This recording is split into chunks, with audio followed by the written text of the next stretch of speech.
বুয়েটের আজকে যে প্রার্থীদের তালিকা প্রকাশিত হয়েছে। এখানে নির্বাচিত হয়েছে 24,205 জন। এখানে বলছে যে বাংলাদেশ প্রকৌশলী বিশ্ববিদ্যালয় বুয়েট 2024-25 শিক্ষাবর্ষের স্নাতক শ্রেণীতে ভর্তির প্রাক নির্বাচনী পরীক্ষায় অংশ নেওয়ার জন্য যোগ্য প্রার্থী তালিকা প্রকাশিত হয়েছে মঙ্গলবার, অর্থাৎ আজকে। যে বুয়েটের যে সূত্র এই খবর জানা গেছে, এতে নির্বাচিত হয়েছে 24,205 জন।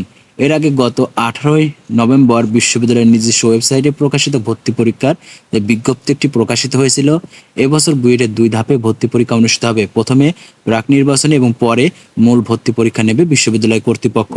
ভর্তি বিজ্ঞপ্তি 2025 সালের 23 জানুয়ারি প্রাক নির্বাচনী পরীক্ষা অনুষ্ঠিত হবে, অর্থাৎ সামনের বছরের জানুয়ারি মাসের 23 তারিখে। ওই পরীক্ষায় মেধার ভিত্তিতে নির্বাচিত আবেদনকারীদের মূল ভর্তি পরীক্ষায় অংশ নেওয়ার সুযোগ দেওয়া হবে। অর্থাৎ এবার বুয়েটের যে ভর্তি পরীক্ষা সেটা 2 ধাপে হবে। প্রথমে নির্বাচিত, তারপরে মূল ভর্তি পরীক্ষা। এই দুইটা, অর্থাৎ মূল ভর্তি পরীক্ষায় অংশ নিতে হলে আগে প্রাক নির্বাচনী পরীক্ষায় আগে মানে ভালো একটা ফলাফল নিতে হবে, তারপরেই কিন্তু মূল ভর্তি পরীক্ষায় অংশ নেওয়া যাবে। তাছাড়া অংশ নেওয়া যাবে না। এবং বুয়েটে কিন্তু 24-25 শিক্ষাবর্ষে স্নাতক শ্রেণীতে ভর্তি হওয়া যাবে না।